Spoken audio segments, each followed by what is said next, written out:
আমরা আশা করি না কোনো ব্যাংক দেউলিয়া হবে, কিন্তু অন্যদিকে আবার এটাও ঠিক অনেক ব্যাংক দেউলিয়া হয়ে আছে, কিন্তু আমরা কাস্টমারের স্বার্থ রক্ষা করব, এই ব্যাংকগুলোকে আমরা ঘুরিয়ে দাঁড়াতে সাহায্য করব এবং ইনশাল্লাহ ওগুলো ঘুরে দাঁড়াবে, সময়ের ব্যাপার। 10টা ব্যাংকের মতো 9টা ব্যাংকের সেটা ইস্যু না, সেটা কথাটা হলো যে we are in an intensive program with them, ওগুলোকে টার্ন অ্যারাউন্ড আমরা করবো ইনশাল্লাহ, দরকার হলে মার্চ করব, কিন্তু কাস্টমার আলটিমেটলি ক্ষতিগ্রস্ত হবে না। তারপরেও কাস্টমারের তো আস্থা তো দিতে হবে। যদি আমরা 95% পরিবারকে বলি তোমাদের টাকা নিরাপদ তোমরা নিবে না, তাহলে তো আমার একটা চাপ কমে যাচ্ছে ব্যাংকের উপর থেকে। সেই উদ্দেশ্যেই এই ঘোষণাটা দেওয়া এবং এই তৎপরতা যে আমরা তোমাদের পাশে আছি। 95% পরিবার, ব্যক্তি বা বিজনেস, তাদের একটা পয়সাও হারানোর কোনো সম্ভাবনা নাই একেবারে।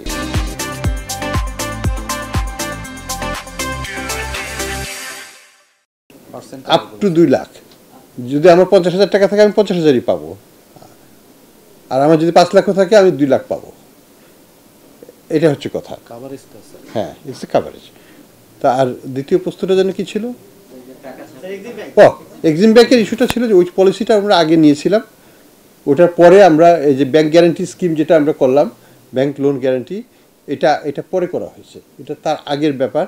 কাজেই এটার সাথে এটাকে আমি এক করব না। আর দ্বিতীয় কথা হচ্ছে যে আমি যেটা বলেছি যে আমরা টাকা ছাপাবো না, তার মানে হচ্ছে আমি যদি আজকে টাকা ছাপাইতে সব টাকাকে সব ব্যাংকের সব টাকাকে শোধ করতে যাই, আমাকে হয়তো লক্ষ কোটি টাকা ছাপাতে হবে বা আরও বেশি, সেটা তো কাম্য নয়।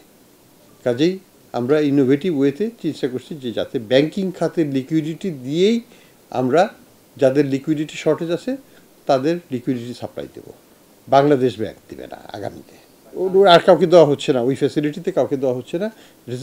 বললাম তো, এই যে এখনকার যে পলিসি হচ্ছে ইন্টার ব্যাংক মার্কেট থেকে নিতে হবে তাদেরকে, আমরা গ্যারান্টি দিব, ওই গ্যারান্টির এগেনস্টে দুর্বল ব্যাংকে সবল ব্যাংকগুলো টাকা দিবে, তখন তার কোনো রিস্ক থাকবে না। অ্যাডভাইজারিয়াল, লিকুইডিটি সবই তো দিচ্ছি। আমরা চেষ্টা করব যে তারাও চেষ্টা করবে তাদের ক্লায়েন্টের কনফিডেন্সটা ধরে রেখে উইথড্রয়ালটাকে কমিয়ে লিকুইডিটি ম্যানেজ করতে। তারপরে আমরা রিস্ট্রাকচারিংয়ে যখন যাব, আমরা তো ইন দ্য প্রসেস আমরাও তাদের যে ব্যাড অ্যাসেটগুলো আছে সেগুলোকে ইভ্যালুয়েট করা হবে, প্রত্যেকটা লোন বাই লোন, কে এটার মালিক, নামে বেনামে, সেগুলোকে আমরা আইডেন্টিফাই করে আমরা লাম্প করব কোন ফ্যামিলি থেকে এটা নেওয়া হয়েছে, তাদের অ্যাসেট কী কী আছে, সেই অ্যাসেটের দিকে আমরা যাব। তো ওই প্রক্রিয়াটা তো চলবে। তো that is the ultimate solution. এখনকার যেটা হচ্ছে আমি বলবো যে ইন্টেন্সিভ কেয়ারে স্টেবিলাইজ করে রাখা আছে।